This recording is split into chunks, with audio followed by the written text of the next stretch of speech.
Hello guys, good evening. Complete natin yan. Kasi nagbaliktad dito eh.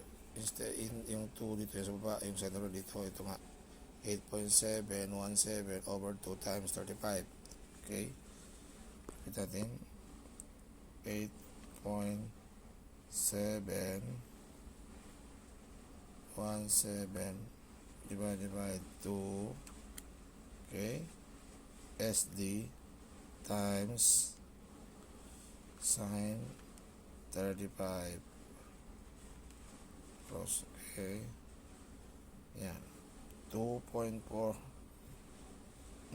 it means 2.5. Yan po ang sagot po. Yan, don't forget to subscribe. Yan po yung equation, dami yan, isang triangle po yan. SPGT po, hydraulics. Kung may tanong po kayo, comment lang po. Salamat.